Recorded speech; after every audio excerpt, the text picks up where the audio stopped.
In the yogic system, we look at the human mechanism like this. There are 5 dimensions to it, there are 5 layers to it. Usually it's referred to as sheaths, ore it's called, that means sheath, one inside the other.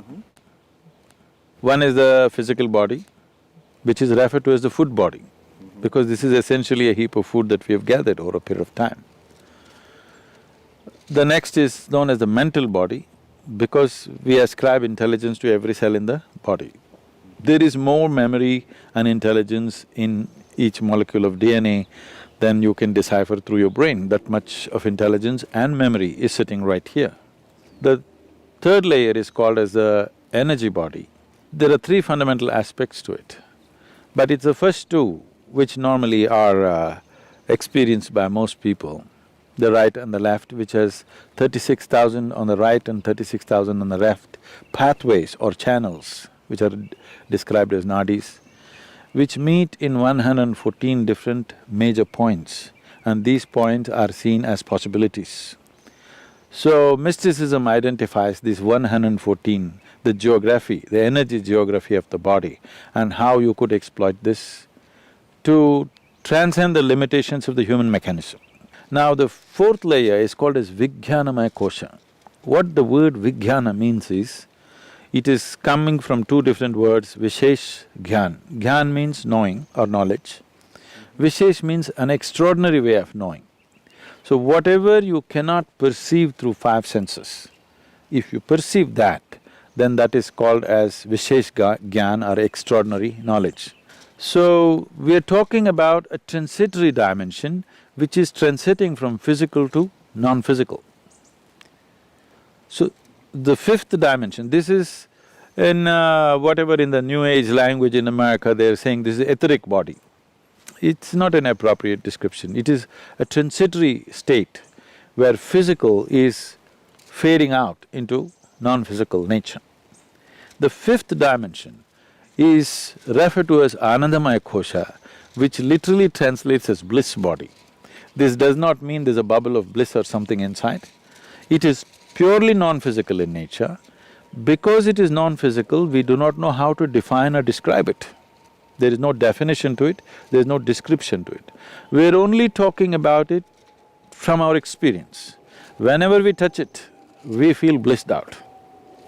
So like children, we're calling it bliss body, because we do not know what is the nature of what it is, and it is not physical in nature, so we cannot put it into definition of words or descriptions or whatever. Now to enter into this dimension is the whole process of mysticism, because this non-physical nature is further classified in terms of our experience, how profoundly you involve in it. They talk like this. You can be in a fine spray of shower from this non-physical and how you will be. Or you can be drenched with it and how you will be. Or you can soak yourself in it and how you will be, like this it is described. In this context, it's a…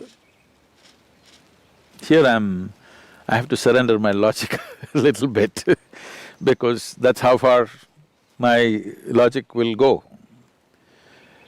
What this means is, these are referred to as different dimensions of stillness. How can stillness be of different dimensions? For example, in our experience, if you're… normally a human being is breathing somewhere 12 to 15 times per minute. Breath is very directly connected to how the mental fluctuations happen. I don't know if science has explored this, but in our experience it's very much there. Suppose naturally, not by effort, by doing the right kind of things with your system, naturally if your breath drops below 11, then you begin to understand various reverberations that are happening around you in terms of all the subsonic sounds in which the animals are communicating becomes very obvious to you. If your breath drops below 9, naturally, without controlling it, then what the plants are exuding, the plant life, what it is doing, becomes very obvious to you. If your breath drops below 6, then what the inanimate things, how they're reverberating. This is known as Ritambara Prajna. That means the reverberations of every form and the sounds attached to it become very clear to you. Or in other words, the nature of the universe can be grasped. If you know the language of the inanimate, every form, how it is made, what is its nature, what it is right now and what it will evolve into, or what it was yesterday and what it is evolved into, all this is becoming apparent to you.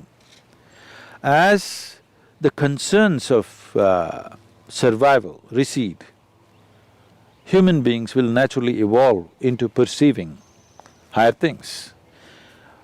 But the important thing is the level of static, because breath is a survival process. If you sit still, it goes down. The more still your body becomes, the less you breathe. If you bring your whole system to a certain level of stillness, not being in a hyperventilated state, then your perception goes on increasing. So as the stillness deepens, these are referred to as, traditionally there are various ways in which it is presented. It is usually called as it's called Rudra, Hara and Sadashiva. One is still, but he's vibrant, he's roaring. Another is still, but he's in activity still. Another is absolutely still. Now always that which is absolutely still is referred to be as the ultimate intelligence. Everything else, in its anxiety to be active, it is sacrificing its intelligence at a certain level to be in a state of action. But that which is absolutely still is considered the highest intelligence. It is only in Eastern mysticism, the source of creation is been always celebrated as the highest intelligence. This is the biggest mistake I think modern societies have made is, people were told, God is compassion, God is love, God is generosity. These things mean something to you only when you don't have them.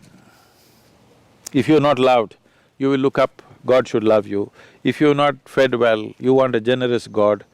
If you are down in some way, you want a compassionate God. But if you don't make any assumptions, if you look at a blade of grass, if you look at a flower, if you just look at the structure of an atom, one thing is, the source of creation is the highest level of intelligence that you can ever recognize anywhere. If you look at the creation, it is smack with intelligence all over the place. If we had only told people God is intelligence, we would have had a more sensible world. That's what I'm thinking and that's what I'm trying to bring it into people's experience, that the source of creation is the intelligence. If you recognize that, you try to emulate that.